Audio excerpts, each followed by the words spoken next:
Hello everyone, and welcome once again to your weekend review and look ahead. I am Will Hassel. I'd first like to thank you for watching this video. Currently on the screen we have the starting off as always with our look at the major indexes. We got the Spider Dow Industrials ETF using the Trade Monster platform, and we have the volume down below, and we have our moving monkeys, as Keith calls it. I have the, as you can see up here, the red would be the, and this will be for all the charts I'm going through. Red will be the 50-day moving average, blue will be the 200, and then the yellow will be the 21-day moving average. Kind of interesting markets that we had this week. Really kind of seesaw type markets, kind of very volatile on Friday with news of coming out in Ukraine about possible armed engagements that are going on right now, and then basically Putin coming out and saying that they will, that if any Russians are hurt, that they will come in and punish Ukraine, meaning armed engagements. So that brought down the market sharply on Friday, and with that a lot of different averages. Dow really got hurt due to Visa's earnings. I am long Visa, and I'll get to some of the stocks that reported earnings that were in my account later. So that really kind of caused the markets to be weighed down. Earlier in the week we had some pretty good earnings that looked like that they were going to support the markets, but turned out did not later in the week because of that Crimean news. We did finish down. Had some interesting data. The ADP data came out, and it was weaker than it was the week before, but the Labor Department said that that's because when it comes to Easter they have a hard time going and getting the data right. I don't exactly know. Oops, Starbucks. I don't exactly know how realistic that is, but nonetheless, I have to take that into consideration.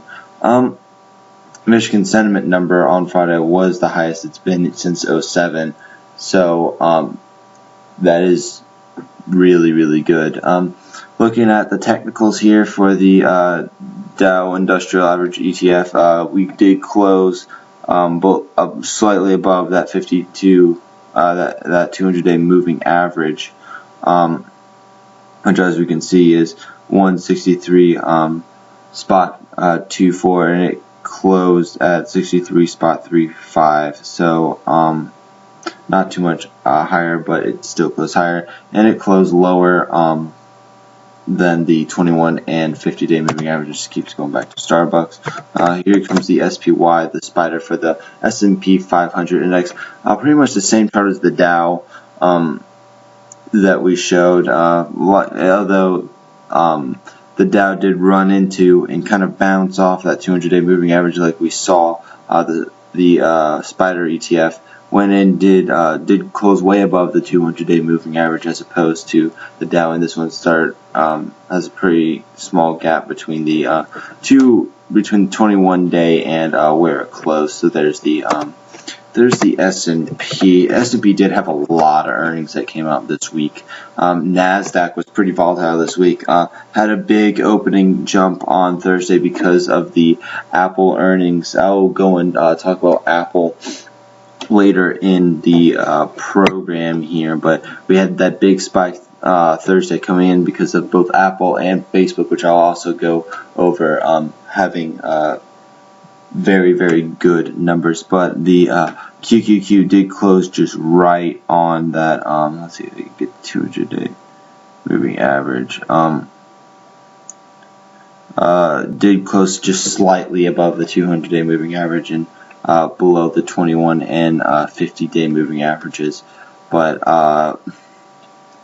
yeah, like a little bit more volatile chart here from the Nasdaq, just because it did have those big tech earnings that came in. And I'm going to also go and bring out a chart, the VIX. All these charts are a 5-day, 30-minute chart. As we saw, the VIX did close above its 21 and 50-day moving averages, but closed just slightly below that 50-day moving average, and did try to get some attempts to try and get up towards 15, but did not. As we see earlier in the week, actually it started banging around 13, bounced off of that, and then once it pretty much on Friday broke above 14 and kept going. Contrary to what the major averages, the 200-day moving average for the VIX is acting as resistance, and the 21-day is going to act as that little short-term support when it gets near that. 15 is a vital level for the VIX. I actually do like. I'm kind of overreaching in the territory here for me. I actually like using the VIX as protection against a portfolio. I've been experimenting with a paper trade account and with Trade Monster, where I do hedge the portfolio against by using VIX 15 calls, because that is one of the key levels for the VIX, and just using some of the later month calls, like since we are currently in April, I'm trading in the August VIX 15 calls, just so you can go and get some of the options cheaper there. I am kind of reaching out because I'm not really an options guy, but it is a good way to go and hedge out your portfolio in my mind. Starting off, just going to go, I've already done QQQ. Just going to go and bring out the hedge ETF. This has obviously been a good thing to go and have because of that Friday jump. Had a big, massive jump on there, 2.5%. But yeah, I'm glad I had this way above its moving averages. Not too much else to say there. I did get heavily shorted on Monday, though. Oops, no, don't want to trade out of that.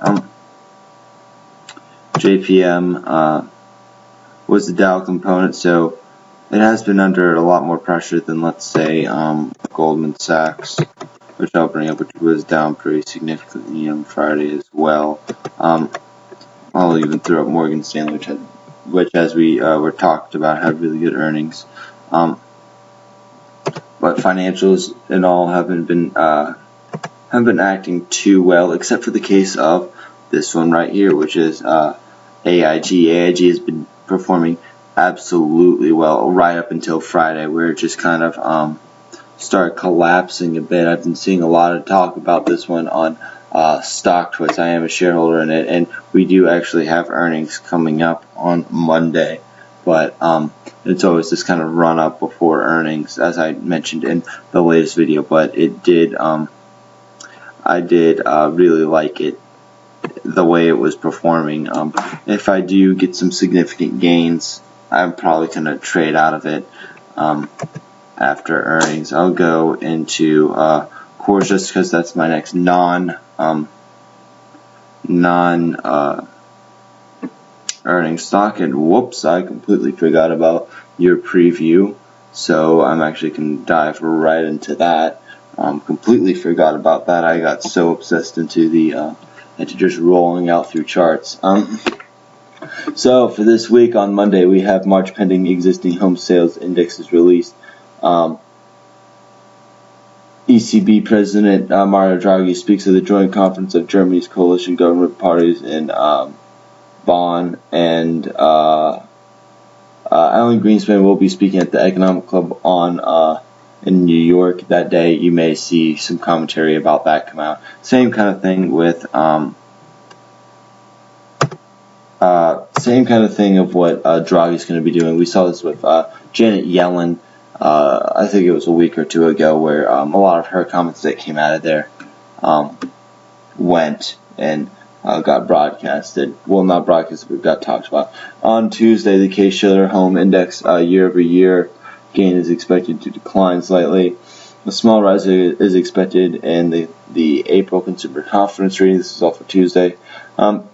Fed Open Market Committee's 2-day meeting on interest rates starts. So that's going to be an important one, because we're going to be been a lot of talk going around about the Fed possibly raising interest rates as soon as 2015. So we really want to watch to see if any news comes out of there or not. On Wednesday, the FOMC makes its policy announcement. No news conference afterwards. MMFR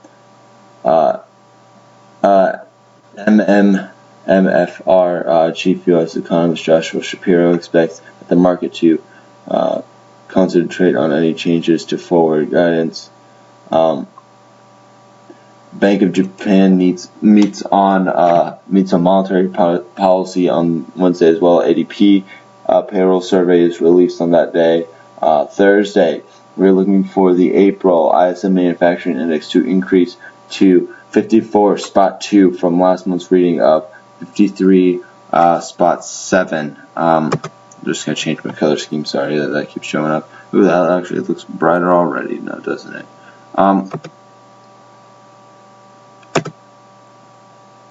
Ew. I'm not actually sure if I like that or not. No.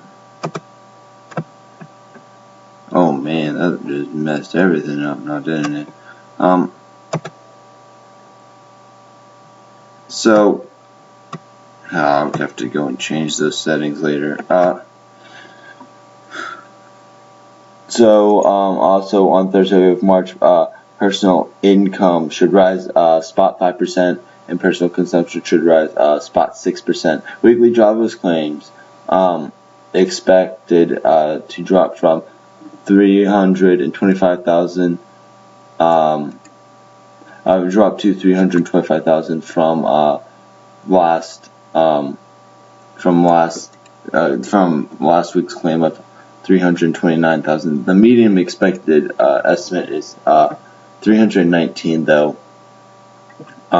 Construction spending in March is likely to rise to spot 7% month over month. April light vehicle sales should decrease a little bit. Markets including China, Russia, Brazil, Germany, and India are closed for Labor Day or May Day. And then for Friday, the April unemployment report headlines.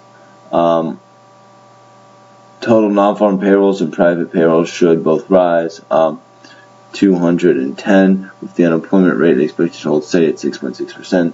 March factory orders are seen rising 1.5% over last month.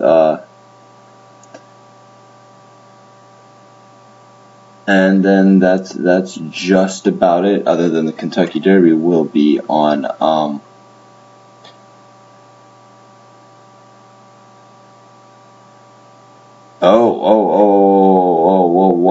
I don't even know how I missed this. On Wednesday, we do have the GDP release, which is expected to have risen to 1.1%. So we have GDP on Wednesday, so that's going to be a big one. So it is a huge week for market data. But sorry about that.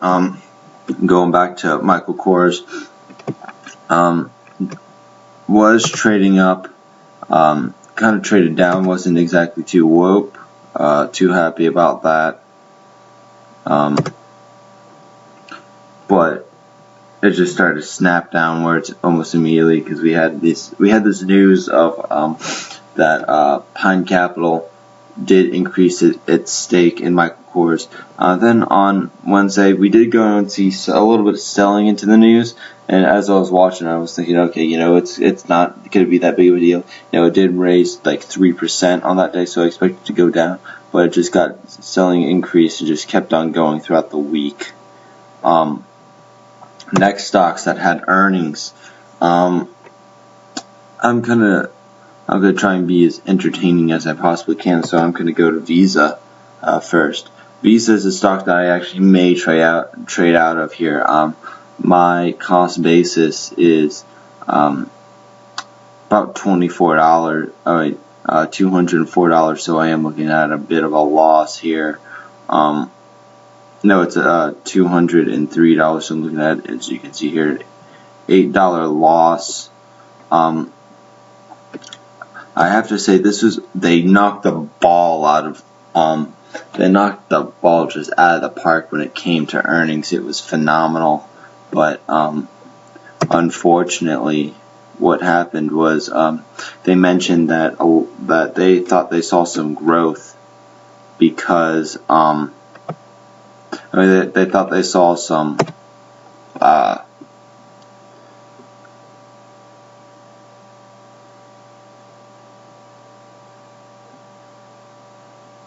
sorry, I was just reading some of these things. It's because that they had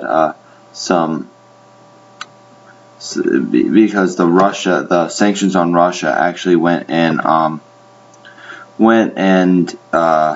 had an impact on how it was affected. As we can see here, was Q1 pretty much met in line with expectations, but in terms of revenue growth,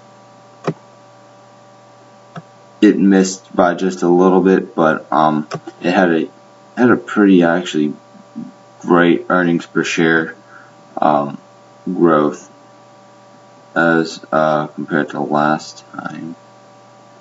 Just trying to analyze a little bit of this data as well.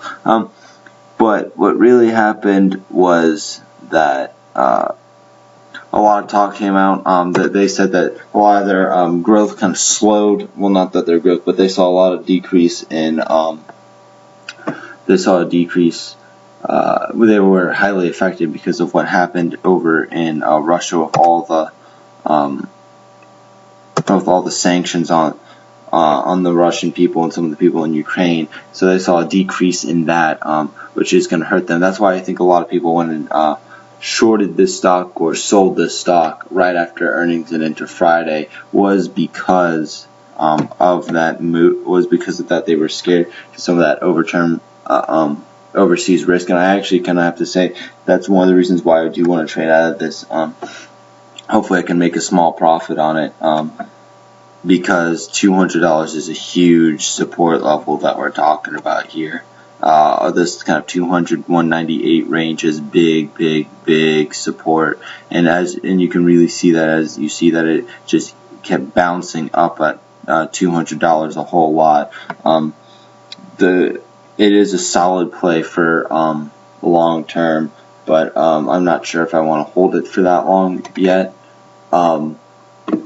But it's going to be really interesting to see if this thing will take any more pain or not. But other than that, earnings I thought were really great. And here's one that just absolutely killed me, was Under Armour. I have no idea why it traded down so much. It hit earnings out of the park, in my opinion.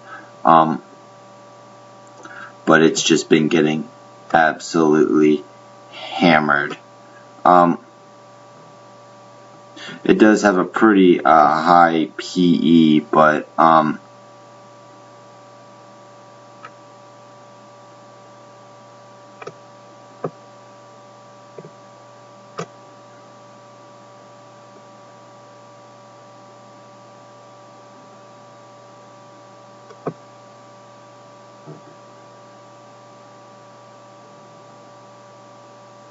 sorry, I'm just reading some of these little stories that are over here.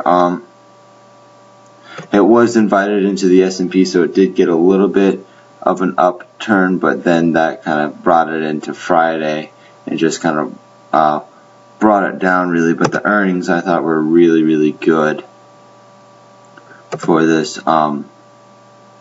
It did beat what it was estimated. It didn't have a huge monster jump, but it was still better than expected. And if I remember right, revenues were a beat as well there, and the forward guidance they beat on that as well. Now, what really got me was I actually really don't know why a whole bunch of people sold this. It was kind of, I think it's because some people thought that they just needed to have a whole, they needed to have even better numbers or something, but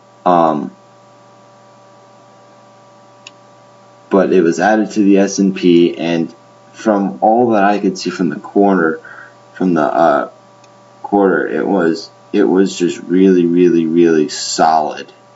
It was a solid quarter.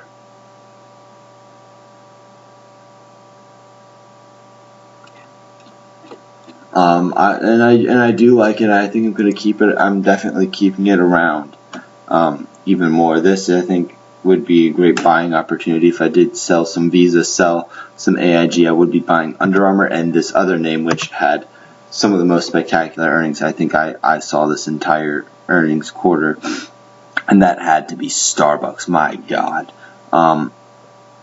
Just fantastic earnings.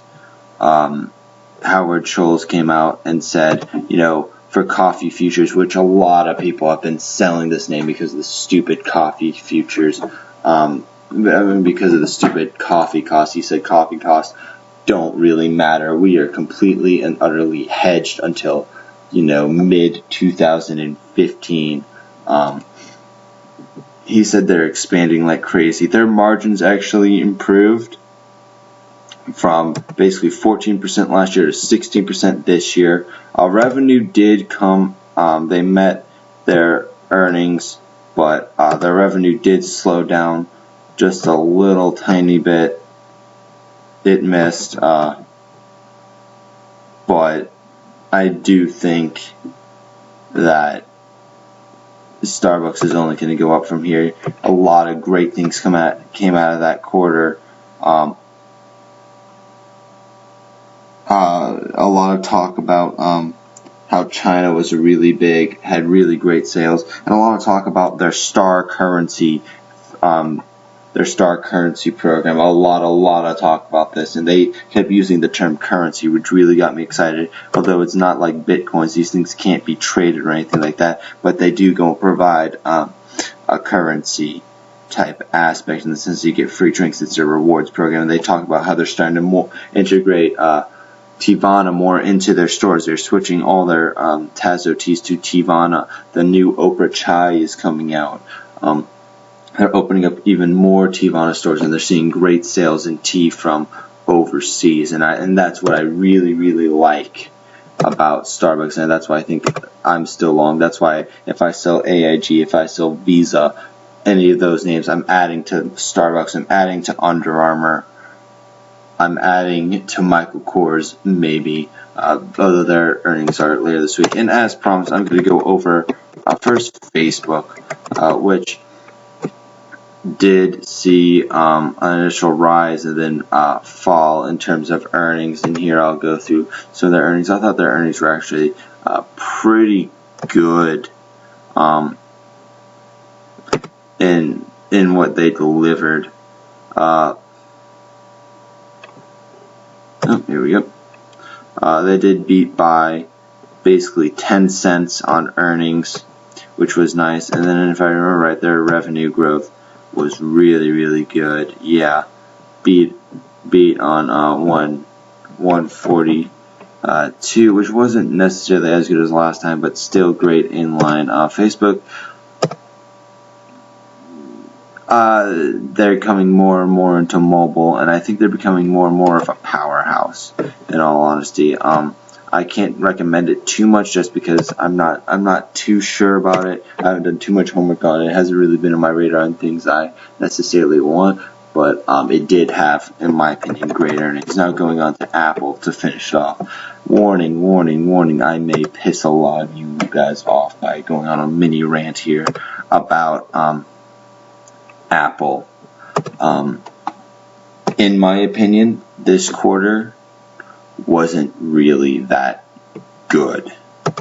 I say this because actually iPhone sales were a little bit higher than what I kind of thought, and I was expecting a little bit more just because of the China Mobile deal and stuff like that.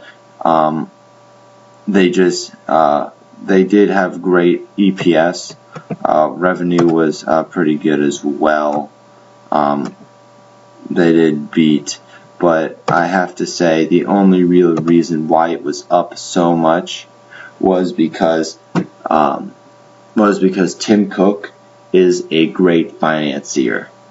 That's all it really was. I didn't even hear them mention laptop or computer sales now. Just saying, I did hear the earnings on CNBC. I didn't listen to the conference call like I did for StarBucks. iPad sales did come in lighter than expectations, and I did like that Tim Cook does know that there is a massive pile of cash, something that Steve Jobs pretty much did go and ignore for a large point in time, and that he's actually doing something with that large pot of cash. In my mind, the Apple quarter really was good in the sense that he's going to be putting out a dividend increase and that he's splitting the stock 7-1. I think this is just an example of how good of a financier Tim Cook is as opposed to Steve Jobs.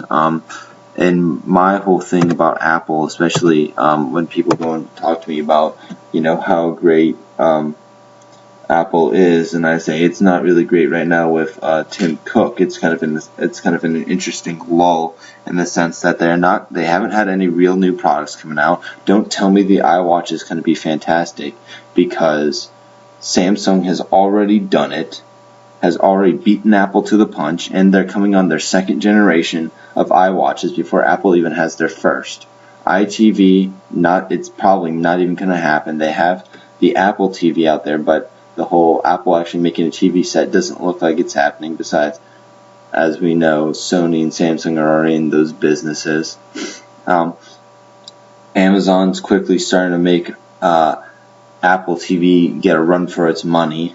And then the iPhone 6 is just a flatter version of the iPhone 5 with different screen sizes. You know what that kind of reminds me of? It kind of reminds me of a Samsung phone. It's pretty much the exact same thing as a Samsung phone, although by the time Apple releases the iPhone 6, Samsung's going to go through a lot more. It's going to go through another 1 to 2 phones and have better technology in it than the Apple phone will. And unless they start coming up with some actual real deal new game-changing products, I don't see Apple really moving anywhere other than Tim Cook bringing in pretty good numbers because of China in terms of the China mobile deal and his great financing when it comes to the stock. My big thing about Apple, especially with Tim Cook, and I think this is why he's trying to get all the creative people he can, that's why he hired the creative designer from BlackBerry, is because back when Steve Jobs was the CEO of Apple, it was run pretty much like a fashion company. And I say this because fashion companies, the way they're organized, for companies like, I'll give Michael Kors as an example, they are made up by the designer himself, Michael Kors. He gets paid to be the designer. He is not running the actual company. And a lot of fashion companies do this themselves too. Tory Burch, Ralph Lauren, you can start naming them. They are paid to be the fashion designer to work to, focus solely on fashion. That's what Steve Jobs was incredibly great at, and that's why I think he was great, because he was essentially a fashion designer for technology. He wasn't too good at the business himself. That's why he kind of brought Apple down into the drain when he was there beforehand. That's why he had to be removed. And when he came back, he, put the designing on, and it was great, although eventually kind of ran it down to the point where he needed a bailout from Microsoft. But, like I said, where he was great at was the designing, and that's why we have these great iPods. And, the iPhone was because he was a great designer. Tim Cook is not a designer. Tim Cook is actually a manager and a CEO, as opposed to Steve Jobs. Now, I'm not trying to say Steve Jobs was, terrible or anything like that. I'm saying he was a great designer, just like Michael Kors is, just not terribly good at running a company. He shouldn't have run the company. He should have, just been the designer. And I think Tim Cook, if it would have been Tim Cook as CEO and Steve Jobs as lead designer, it would have been a powerhouse like no one would have ever seen. That's why, Steve Jobs couldn't do things like these dividends and these splits, but Tim Cook can. he's more of the business person, although he isn't the designer. That's one of the troubles that Apple is in right now. They have no designs coming out. They got no new products coming out, although Tim Cook said on the conference call that there are new products coming out. Until I actually see them and until they're leaked, all I'm going off is that they have the iPhone 6, which is basically a Samsung Galaxy S4, 5, and 6. That's all it really is. There's no really new features. So with that little rant, that's just my thoughts and opinions. You can email me, you can tweet me back, if you argue against me. But anyways, I'd like to thank you for watching my videos, for following me on Twitter, following me on StockTwits. You can email me, tweet me, any questions or comments that you may have, and please follow all my fellow members at the Leaders Investment Club, and I'll talk to you next time.